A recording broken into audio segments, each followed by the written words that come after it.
अरहम के आने और रिदा से मुलाकात के बहाने पर रानी हो जाती है पूरी तरह से परेशान कि कहीं अरहम की बात करने पर रानी का रिश्ता फिर से अरहम के साथ ठीक हो गया और इन दोनों की शादी हो गई तो शहनाज का मेल मिलाप ताहिरा के साथ एक बार फिर से बन जाएगा और इससे रानी का बना बनाया खेल खराब हो जाएगा, जो कि रानी बिल्कुल भी नहीं होने देना चाहती।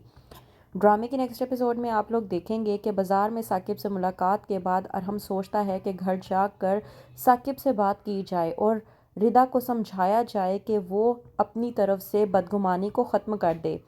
जब आता है अरहम, साकिब अरहम को देखकर भड़कने लगता है और कहता है कि तुम मेरे घर पर क्या कर रहे हो।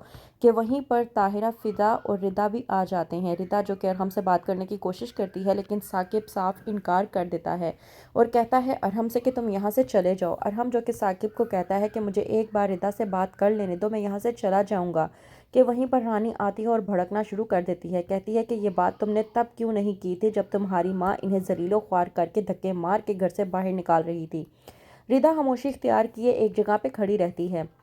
ताहिरा जो कि रानी को खामोश करवाने की कोशिश करती है तो ये बात साकिब को बिल्कुल भी बर्दाश्त नहीं होती। अरहम को भेजने के बाद साकिब अपनी वालदा ताहिरा पर भड़कता है और कहता है कि आपने ये क्या किया, आपने अरहम की खातिर रानी को बातें सुनाने की कोशिश की, ये आपने ठीक नहीं किया। आप जानती भी हैं रानी ने कितनी मुश्किलों से मुझे बाहर निकाला है, आपको अंदाज़ा भी नहीं है। जो कर्ज़ा कंपनी की तरफ से मुझ पर चढ़ा हुआ था, रानी ने वो कर्ज़ा उतार कर मुझे पूरी तरह से हर मुश्किल से आज़ाद करवा दिया है। मैं तो समझ नहीं पा रहा कि हम जो रानी के एहसानों तले दबे हुए हैं, आप उसके एहसान मानने की बजाय अरहम की खातिर उसी को बातें सुनाने की कोशिश कर रही थी।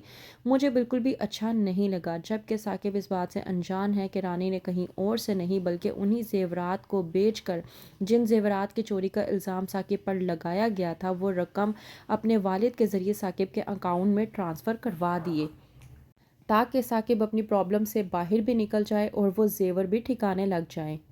कहता है साकिब रानी से कि तुम मेरे लिए एक फ़रिश्ता बनकर आई हो। इस बात पर रानी साकिब को जब जवाब देती है और कहती है कि ज़ाहिर सी बात है, जो कुछ मेरे पास है वो सब कुछ आपका है। मैंने सिर्फ एक बार डैड से इस हवाले से आपको लेकर बात की थी और डैड ने पैसे आपके अकाउंट में ट्रांसफ़र कर दिए। कहता है साकिब रानी को जब कि तुमने मुझे बहुत बड़ी मुश्किल से बाहर निकाल दिया है, मैं तुम्हारा ये एहसान कभी नहीं भूलूंगा। रानी एक बार फिर से साकिब को अपने दबाव में लेने की कोशिश करती है और कहती है कि ऐसा कुछ नहीं है, मैं तुमसे मोहब्बत करती हूँ और तुम्हारी खातिर कुछ भी कर सकती हूँ। वैसे भी जो कुछ भी मेरे पास है वो तुम्हारा ही तो है। मैंने एक बार ही अपने डैड से कहा था और उन्होंने रकम तुम्हारे अकाउंट में ट्रांसफ़र कर दी। कहता है साकिब रानी से कि तुम अंदाज़ा भी नहीं लगा सकती कि मैं कितनी बड़ी मुश्किल से बाहर आ गया हूँ और मेरे दिमाग पर से कितना बड़ा बोझ हट चुका है। इस बात पर रानी साकिब को कहती है कि तुम्हें मेरे होते हुए किसी भी बात की फ़िक्र करने की ज़रूरत नहीं है। बस इतना ही समझो कि मैं तुम्हारे लिए जो कुछ भी कर रही हूँ वो मैं अपने लिए कर रही हूँ। वहीं पर ज़किया जो कि अपनी बेटी रानी को कहती है कि वो रानी रानी ही क्या जो साकिब को अपनी मुट्ठी में ना कर सके।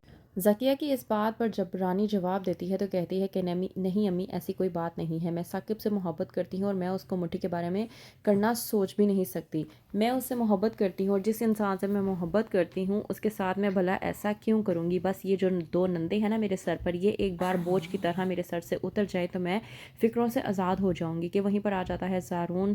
कहती है रानी, तुम मुझे बताओ तुम्हें कोई लड़की तो नहीं पसंद। हम तुम्हारी शादी के बारे में बात कर रहे हैं। अगर तुम्हें कोई लड़की पसंद है तो बता दो, वरना हम अपनी पसंद की लड़की तुम्हारे लिए ले आएंगे। इस बात पर ज़ारून जब कहता है कि मुझे फ़िज़ा पसंद है तो रानी सदमे में आ जाती है। तो क्या करेगी रानी, जानने के लिए देखते रहिए शिकंजा।